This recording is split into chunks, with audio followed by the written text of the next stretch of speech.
everybody out there, this is Seto, and today for you guys I'm going to be profiling for you my Skill Drain deck. Now Skill Drain is a card that's been in the game of Yu-Gi-Oh! For many years, and it's always had controversy surrounding it. From when Dark Worlds played it, to when Yang Zings have played it, to now when Quillipulse play it. But this deck is very interesting, I guess you could say, in the way that it uses Skill Drain. As you know, in today's game, monster effects are everything. And if you're an old school player like me, sometimes you like to go back to a simpler era in the game of Yu-Gi-Oh! And this deck helps you do that. It uses Skill Drain in a way where my monster is bigger than your monster, and because of that reason, I'm going to run over your monster. It's not all about monster effects with this deck. It's about my monster is bigger than yours, and because of that reason, I'm going to run over your monster and inflict damage to you. That's what this deck does, because it uses normal monsters. This is a deck that I built with a friend of mine, and through subscribers and through comments about this deck throughout the years, I've reinvented this deck time and time again and played with it. But this deck is a normal based deck that uses, I guess you could say in combination, to give it flavor and give the deck flavor, it uses the Beast Warrior type engine to help search and do different combo plays and plays of that nature. So it's a very fun, interesting deck, and without further ado, I will get into the deck profile. But I've been playing this deck, and I built this deck with a friend of mine over 3 years ago. He stopped playing the deck, but I still keep playing the deck because I really like the deck, and it takes me back to a simpler time in the game of Yu-Gi-Oh! So that's why I play it. So first off, we run 3 Alexandrite Dragon. This is one of the only vanilla monster that you run that's a non-Beast Warrior type monster. We use it because of the fact that it's a 2000 beat stick, and you do run Seal of the Orichalcos in the deck just for fun. So this card become a 25 normal summon beat stick and just run over anything that pretty much your opponent will summon. So we run that. Next we run 3 Volts Raider. This is your 1900 Beast Warrior normal monster, which is really nice to use. You do use Tenkies, you do use Tensus, so his attack can get up sometimes to 2001, 21,000 attack, 22,000 attack. With Seal of the Orichalcos out in the field, he can become up to 26, 27,000 attack, and he can just become this big normal summon beat stick, just like Alexandrite Dragon, that you can normal summon and just ruin your opponent with Skill Drain on the field because they can't get their effects off. Next we run 3 Gemini Wolf, Gene Werewolf. This is your best normal monster of the deck. It's a 2000 vanilla monster that's a Beast Warrior type monster. And what you can do is with Tenki and Tensus, which you run in the deck, he can become 23, 24, 25 sometimes. Attack. With Seal of the Orichalcos, he can become even a bigger monster in that respect. I've got him up to 27, 28 attack before, and you just normal summon him and attack over monsters with him. So he's very nice in that regard, and I like him as a 3-up. So those are the 3 sets of normal monsters that you run: Alexandrite Dragon, Volts Raider, which is a card that Kyber used, and Gene Werewolf. Then we run your boss-esque monster of the deck, which is 3 Beast King Barbaros. This is your boss monster, I guess you could say, of the deck. So it's a very fun monster to use when you have Skill Drain out in the field. So Beast King Barbaros states that if you want to, you can normal summon this card from your hand, but his attack points are cut in half down to 1900 attack. But the way you can get around that is if you have Skill Drain out in the field already and it's already been activated. So you can use Beast King Barbaros' effect from hand to normal summon him, and then he will not lose his attack. He will stay at 3000 attack. So that's the really nice thing about it. I will also say on that same side that if you have already activated Skill Drain previously, and then Skill Drain gets destroyed, he will still retain his 3000 attack though. He will not lose that attack. So that should be your boss monster of the deck. With Tenki and Tensus though, he can get up to some crazy amounts of attack. Especially with Seal of the Orichalcos, I've had him up to 36, 37,000 attack. And it's just so fun to play around with. Next we run 2 Catlaville Omen. Now Catlaville Omen is kind of like a Lavava Chain, I guess you could say, for the most part. Give or take, it's a bad Lavava Chain, but it is kind of a Lavava Chain effect monster. It has the same effect as Lavava Chain. That's really interesting. So this is called Catlaville Omen. It came out of the Pharaonic Guard. It originally was supposed to be used with Grave Keepers, but back in the day when I played Gravekeepers, I actually used this card. So it's a very interesting card. So it states, when you have Necro Valley out in the field, you can add, when this card's flipped up, you can add one trap card directly from your deck to your hand. But if you do not have Necro Valley out in the field, you can flip this card up and add one trap card from your deck to the top of your deck. This is the way you search Skill Drain, is with Cataville Omen. Now, if you already have Skill Drain in hand, I would say keep this card in hand, because if they get around your opponent gets around your first Skill Drain, you can set this card and get another Skill Drain just that much more quickly. So it's a really nice card to have to get to your Skill Drain S card very quickly, and it's one of the only normal monsters that effect monsters that you run in the deck. But it just helps get to Skill Drain that much more quickly. I like it for that reason. Then we run the one Bunny Rabbit, Rescue Rabbit in this deck because of the fact that you have 3 sets of vanilla monsters. He will always be live. I've rarely had a time when Rescue Rabbit is a dead card. He just helps to go for your things like Gemini Pearl or things like that that can become beat sticks on the field with Skill Drain and run over things that would normally be hard to get over. So one Rescue Rabbit for that reason. Then we run 3 Pot of Duality. Some people may say, well, you do special summon somewhat in the deck, but I find for the most part that Pot of Duality in this deck is very, very staple. It helps thin through your deck to get your combo plays, to get your search cards. Yes, you do special summon with things like Dragon's Mirror, or sometimes you have 2 level 4s out in the field and you want to make a Gemini Pearl, or things of that nature, where you get Tensu, 2 Beast Warriors out, or whatever. You may want to exceed with it. So sometimes those situations do arise.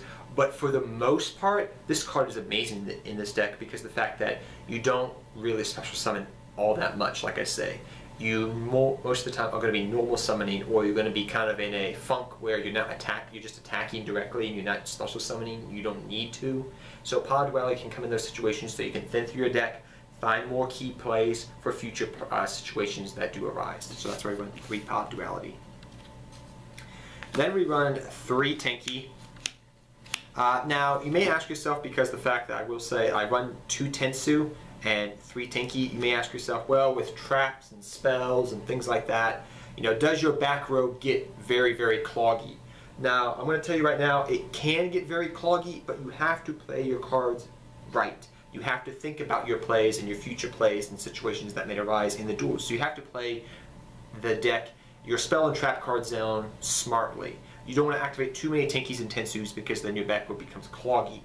But sometimes you want to do it because you want to get your monster to have enough attack to run over something sometimes. So you have to play it smartly so you have enough traps and spells to do whatever you want to, and the back row doesn't get that cloggy. So 3 Tenki for your searching. He helps search out your Gene Warp Werewolf, your Volse Raider, so you can thin your deck out, you know, normal summon monsters, things like that. So it's very useful as a searcher for the vanilla monsters.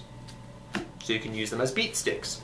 Then we run 2 Tensu in the deck. Like I said, you have to be very careful with how many Tenkis and Tensus you activate at a time, otherwise it will become cloggy, but most of the time it will not. Also, I'm going to suggest to you that you may want to try out Wolfbark and Bear. It's something that I tried out between the time that I originally profiled this deck last time and this time. I found that running Bears and Wolfbark in the deck, even though it does run the Beast Warrior type engine, and usually when you run a Beast Warrior type engine, you do run things like a Bear for popping ability and Wolfbark so you can go into Exceeds plays. Yes, those cards were helpful, especially Coach Soldier Wolfbark, not so much for Bear. But the problem I always found is this deck does revolve around Skill Drain. And when you have Skill Drain out in the field, those cards do nothing for you. Bear and Wolfbark both. Now, if Skill Drain's not on the field, yes, they become very good to decent cards that you can use to go for Exceeds and popping things. But when you have Skill Drain out in the field, which is the main purpose of this deck, they just become dead cards in hand that you really can't do anything with. So that's why I do not run them. I found that they were better not to run in the deck than to run in the deck. So that's why no Bears or Coach Soldier Wolfbark for me. Then I run 2 MST to deal with any other things out there in the game of Yu-Gi-Oh! Vanity's Emptiness if your opponent runs it, Fiendish Chain if they Fiendish Chain your Beast King Barbaros or your monster you summon from your extra deck, whatever, clear back row up, Pendulums, whatever. Then we run, for your one-ofs, we run 1 Dragon's Mirror and 1 Seal of the Orichalcos. There are some other one-ofs I'll talk about in a second. So, Seal of the Orichalcos is really interesting. Now, you do go into your extra deck sometimes, but this card is a card that you can use if you have the opportunity to. So what do I mean by that? It's not necessary to run in the deck. It's not, you know, you don't have to run terraformings to get to the card right away. It's, if you get it, you get it. If you get Seal of the Orichalcos off, you know, you get it off. But if you don't, so be it. You know, it's not the be-all, end-all card in the deck. It's just a win more type of card, I guess you could say, or helps you win better type of card. But it's not completely necessary to use it all the time. It can just make your opponents, your monsters, that much more bigger to run over things. And if you do activate it and you do win the duel, you do take your opponent's soul and you steal all that they are worth. And then we run Dragon's Mirror because of the fact that you do run a whole bunch of vanilla monsters in the deck. I don't play Soul Charge because I do find with the deck that you're normal summoning a lot, and you're not like special summoning, synchro summoning, and a whole bunch of monsters that go into the graveyard a lot of the time. So you don't want to use, you know, things like Soul Charge because you're already using your life points for skill drains, which are the main thing of the deck. And you're going to take hits with this deck, believe me. So no Soul Charge for me. But Dragon's Mirror is okay because you can banish 2 of your normal monsters to bring out the first of the dragons, and he can be a beat stick along with skill drain. So it's a little bit nice backup play, I guess you could say. So I do run that for that reason. Then we run, for your other one, Snatch and Steal, Book of Moon, Raigeki. Raigeki, just clear the board, attack with your normal monsters, whatever. Book of Moon, it can disrupt your opponent's plays and help you get over big monsters that they may summon. Snatch and Steal, if you lose skill drain, Snatch and Steal will become your best friend, because if they make a big monster to try to run over your stuff with skill drain out, or they have Crazy Box in your extra deck, just steal that card and use it against them. Or if they've skill drain's been destroyed, just steal their big monster and beat them down with it. So it's a very useful card in this deck, and I really like it. And it can steal games for you, believe me. Then I run 3 skill drain in the deck. This is the card that makes the deck so skillful and makes it the most skillful deck to play in the game of Yu-Gi-Oh! I say that very sarcastically. But we run 3 skill drain. I was so worried when the ban list came around in January. I was like, oh my gosh, are they going to hit skill drain? Is this deck going to become obsolete? But luckily they did not, and I'll count my blessings and I'll thank Konami for not hitting skill drain. If skill drain ever got limited to 2, this deck would still function properly. I think it would be a little bit harder to function, but it would still function. If it was hit to 1, this deck is completely dead in the water. But I'm going to count my blessings, like I said, and be thankful and just go on with my day. So 3 skill drain, the namesake of the deck and what helps the deck run, to shut down monster effects in the game of Yu-Gi-Oh! Then we run 2 Birthright. I run 2 Birthright instead of Call of the Haunted because Birthright is a card that you can use with normal monsters, and Call of the Haunted can clog up your back row a little bit, but not so much with Birthright, because when the monster leaves the field or is destroyed, Birthright just goes away, and it can help clear up your spell and trap card zone, where Call of the Haunted is just going to stay in the back row and clog up your back row with Tenkies and Tensus and traps and spells and all that stuff. Ooh. So next up we have, guys, we run, for your standard trap lineup, I guess you could say, 2D prisons. You could run Mirror Force if you want to, but 2D prisons. Then we run your one-of traps. We run Trencher Tribune, Compulsory Evacuation Device, Bottomless Trap Hole. Like I said before to you guys, I don't like running Solemn Warning or Soul Charge in this deck. First off, with Soul Charge, again, I'll say, is because you don't get a lot of monsters engraved that quickly, and it's not the best up on the card. And Solemn Warning, I don't run it because you want to use your life points for skill drain, and you're going to take hits with this deck, so you want to have enough life points that you live. So that's why we just run Bottomless, Compulse, and Trencher Tribute. I will also say, before I go into the extra deck here, that this deck was one of my favorite anti-meta decks back when Soul Drain was at 3. Dang you, Konami. But what you can still do with this deck is, if you're facing a graveyard-oriented deck more, then you can take your Trencher Tribune out and put Soul Drain in it. So I would say keep Soul Drain in your side deck or in your main deck and take Trencher Tribune out.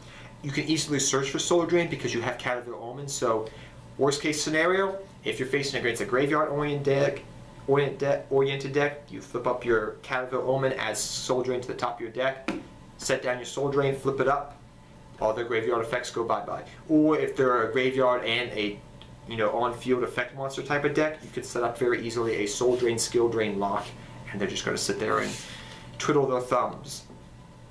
So that's very nice. So next up for your extra deck, we run 3 Gemini Pearl. It's staple in this deck. It's your main vanilla beat stick. You can bring it back with Birthright, which is really nice, and he can just be a 26 beater. You can bring him back with Birthright, which is the nice thing I like. So he's your main beat stick of the deck. Then we run for, I guess you could say, your staple things to run this deck because you run Skill Drain. The first of the dragons is why you use, Dragon's Mirror, because you can use Dragon's Mirror, banish 2 normal monsters, and bring this 27 beat stick down. Then we run Crazy Box. Crazy Box is just a card that you can run in the deck. It's really good in the deck because of the fact that you can just bring out a 3000 beat stick with Skill Drain on the field. Then we run, I guess we'll go to the side here for a second. Then we run our Brotherhood, the Firefist Bear, Bujin Kanasuchi, and Diamond Direwolf for spot removal. We run these guys because we do run Beast Warriors in the deck, and these cards can come in handy because we run a Beast Warrior type of engine. They're good to use if you don't have Skill Drain on the field, so that's why we use them. Otherwise, you never go into them.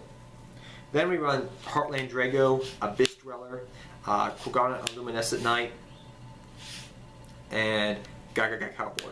Now, I'll say here right now that you can go for Heartland Drago if they've destroyed Skill Drain, you have 2 normal vanilla monsters out, you exceed, you're usually going to have a Tenki or a Tensu or a Tenki or a Tensu in the back row, so just jump over them and kill them. Abyss Dweller, good for monster effect decks that kick off in the grave. Korgana Luminescent Knight, just a good card, and Gaga Cowboy for game as well. Excuse me if I'm talking really fast. I'm trying to get through this video as quick as I can. And lastly, we run 101, Castel, and Exoton Knight. Just good cards in case Skill Drain's not activated. If Skill Drain's been destroyed or something of that nature. So guys, I hope all of you enjoyed this very interesting deck profile. This is the deck, like I said, me and my buddy built 3 or 4 years ago, and throughout the years, through viewers and subscribers on the channel and just suggestions, I built this deck up and tried new things out, and new cards have been released, so I've been always tweaking the deck, making it a little bit different, and it's a really fun deck to play. If you're an old school player, I would highly suggest you play this deck. It's a really good anti-meta deck. With proper side decking, this deck can be amazing and so much fun to play with. And your opponent's going to just be looking at you going, you're beating me down with normal vanilla monsters. Dang, that's good. That's good Yu-Gi-Oh! So, till next time, guys, take care. Have fun dueling. Good luck dueling. And I'll see you all, guys, next time. And good luck dueling to you all. Seto Kaiba, I'm out of here, guys.